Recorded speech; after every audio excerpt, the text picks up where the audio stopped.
사랑하는 대학교의 성도 여러분, 10월 6일 화요일 아침 주님의 이름으로 문안드립니다.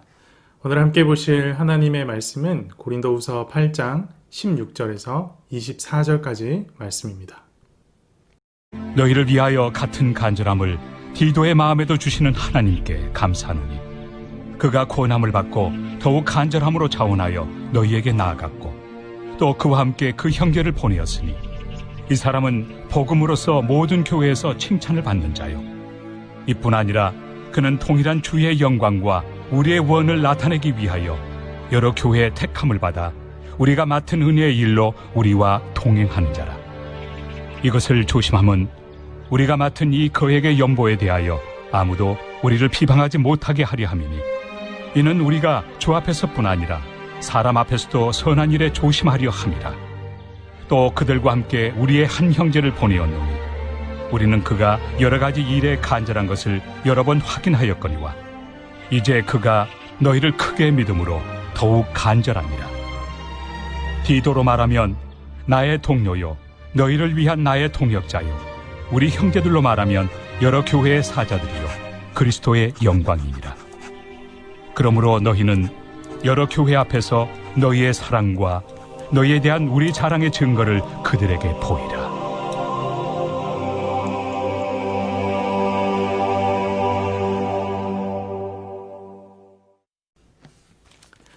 바울은 구제하는 일을 두고 마게도냐 교회들과 예수님의 본을 따라 행하라 라고 고린도 교회에게 권면했습니다. 이제 바울은 이 일을 어떻게 실행할 것인지에 대해서 구체적으로 설명하기 시작합니다.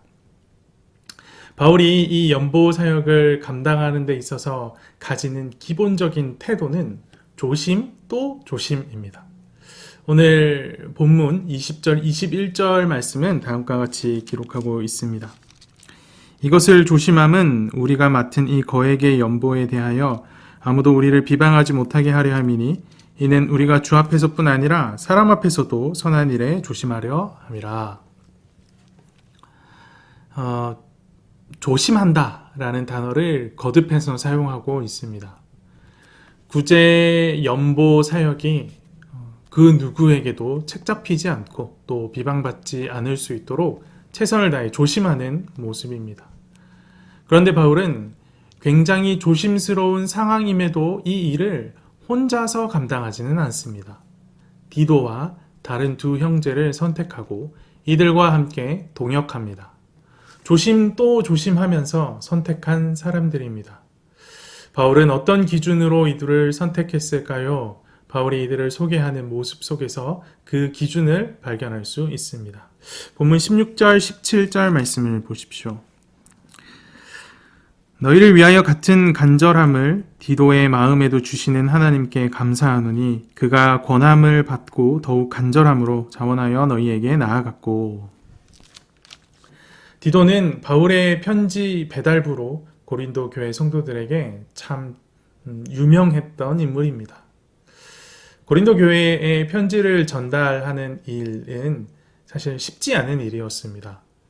편지 배달이 그렇게 어렵겠느냐라는 생각이 드시겠지만 고린도 교회가 거짓 교사들의 가르침에 넘어가서 바울에게 적대적인 태도를 가졌던 것을 우리가 1장부터 7장까지 살펴보았던 것처럼 그런 어떤 적대적인 태도들을 생각해보면 그 모든 오해를 딛고 편지를 전달하는 일이 결코 쉽지 않은 일이었다라는 것을 충분히 생각해 볼 수 있습니다. 그럼에도 불구하고 이 디도는 편지를 전달하는 이 일을 잘 감당했습니다. 어떻게 그런 어려움들을 잘 감당할 수 있었을까요? 바울은 디도에게 하나님께서 주신 간절함이 있었다라고 말합니다. 무엇을 향한 간절함이었을까요? 고린도 교회가 하나님 앞에 온전히 회복되기를 바라는 간절함입니다. 바울은 교회의 회복을 향한 디도의 간절함을 확인했고 어려운 상황에서도 묵묵히 편지를 전달하는 모습을 통해서 고린도 교회 교인들에게도 그 간절함이 고스란히 전달되었을 겁니다. 그러니 누구도 디도가 이 일을 감당하는 것에 대해 불만을 제기하지 않는 것입니다. 뒤이어 바울은 두 번째 인물을 소개합니다. 18절, 19절 말씀을 보십시오. 또 그와 함께 그 형제를 보내었으니 이 사람은 복음으로써 모든 교회에서 칭찬을 받는 자요. 이뿐 아니라 그는 동일한 주의 영광과 우리의 원을 나타내기 위하여 여러 교회의 택함을 받아 우리가 맡은 은혜의 일로 우리와 동행하는 자라. 이번에는 이름이 언급되지 않는 한 형제가 소개되고 있습니다. 이름을 언급하지 않아도 될 만큼 고린도 교회 사람들에게 잘 알려진 사람이 아닐까라고 생각되어집니다. 이 사람은 복음으로써 모든 교회에서 칭찬을 받는 사람이었습니다. 교회 안의 모든 이들이 복음을 만난 자들이고 복음과 함께 살아가는 자들인데 복음으로 칭찬을 받았다라는 것이 무슨 의미일까라고 생각하게 되죠. 저는 이 또한 간절함이라고 생각을 합니다. 교회 안에 그 누구보다 복음을 향한 간절함이 있던 형제였던 겁니다. 바울은 계속해서 마지막으로 세 번째 형제를 소개합니다. 22절 말씀을 보십시오. 또 그들과 함께 우리의 한 형제를 보내었노니 우리는 그가 여러 가지 일에 간절한 것을 여러 번 확인하였거니와 이제 그가 너희를 크게 믿음으로 더욱 간절하니라. 바울이 이 세 번째 형제에게서도 확인하고 있는 바 간절함입니다. 여러 가지 일에 간절한 것을 여러 번 확인했다라고 합니다. 많이 시험하여 보고 훈련하여 보고 그 삶의 태도에 간절함이 있다라는 것을 주목하여 보았다라는 것이죠. 디도가 그랬듯이 고린도 교회를 향한 이 형제의 간절함도 특별했다라는 것을 확인할 수 있는 부분입니다. 바울이 지속적으로 확인하는 것, 바로 이 간절함입니다. 바울은 왜 간절함에 주목했을까요? 간절함이 차이를 만들기 때문입니다. 우스갯소리지만 이런 이야기가 있습니다. 한 여우가 토끼를 쫓고 있었답니다. 그런데 결국 토끼를 잡을 수는 없었다고 합니다. 이유가 무엇인지 아십니까? 여우는 함께 식사를 위해서 토끼를 따라 뛰었지만 토끼는 살기 위해 뛰었기 때문입니다. 간절함의 차이를 드러내는 이야기죠. 바울도 간절하게 원하는 것이 있었습니다. 우리가 잘 아는 말씀 빌립보서 1장 20절 말씀 나의 간절한 기대와 소망을 따라 아무 일에든지 부끄러워하지 아니하고 지금도 전과 같이 온전히 담대하여 살든지 죽든지 내 몸에서 그리스도가 존귀하게 되게 하려 하나니. 바울은 지금도 전과 같이 그리스도를 위해 살기에 대한 사는 것에 대한 간절함이 있었습니다. 초심을 잃지 않는 것에 대한 간절함이 있었던 겁니다. 그 간절함이 바울이 죽음에 이르는 순간까지 옥에 갇혀서도 복음을 전하는 원동력과 힘이 되었던 겁니다. 대학교에도 하나님께서 허락하신 간절함으로 지금까지 버틸 수 있었겠다라는 생각을 하게 됩니다.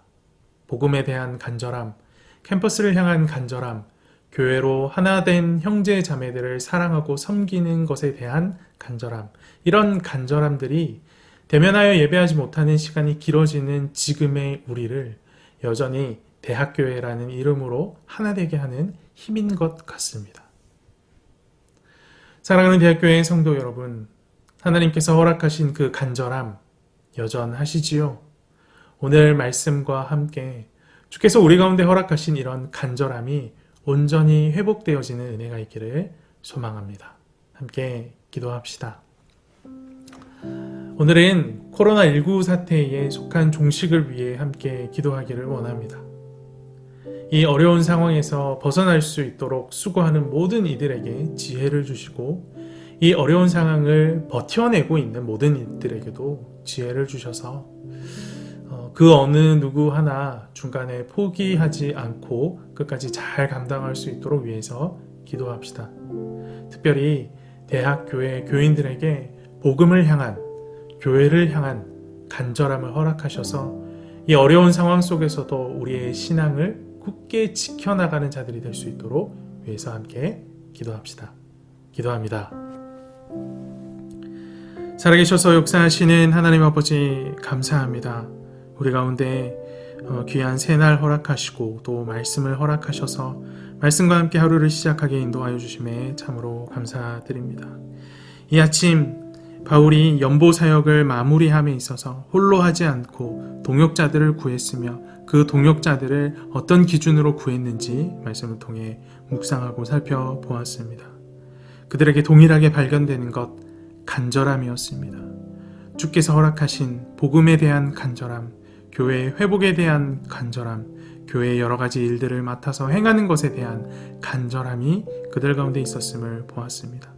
결국 그 간절함이 믿음과 함께하여 하나님의 일을 이루어가는 것을 보게 됩니다.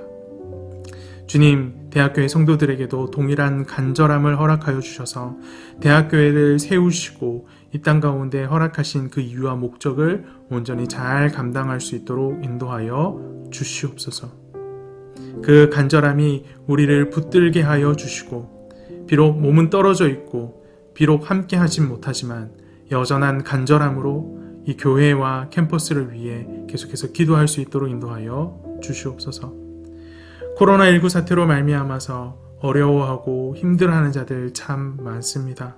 주님, 이들 가운데 지혜를 허락하여 주셔서 하나님, 속한 코로나의 종식을 위하여 힘쓰는 이들에게는 지혜를 허락하셔서 이들의 지혜로 말미암아 이 모든 것들이 해결되어지는 의약품들 그리고 해결책들이 속히 나오게 하여 주시고 또 이 모든 상황들을 감내하고 버텨내는 자들로 또 동일하게 지혜를 허락하여 주셔서 이들에게 포기하지 않는 힘을 허락하여 주시옵소서. 특별히 대학교의 성도들에게 간절함을 허락하여 주셔서 대학교의 어려운 상황 가운데서도 포기하지 않고 끝까지 하나 되게 되는 힘을 우리 가운데 허락하여 주시옵소서. 오늘 하루의 삶을 시작합니다. 대학교의 모든 성도들에게 성령의 충만함을 허락하여 주셔서 어느 곳에 거하든지 간에 주와 동행하는 삶 살게 하시고 그리스도의 편지로 그리스도의 향기로서의 역할을 온전히 감당하는 대학교의 성도들이 되도록 인도하여 주시옵소서. 함께 하실 줄 믿습니다. 이 모든 말씀 살아계신 예수 그리스도 이름으로 기도합니다. 아멘.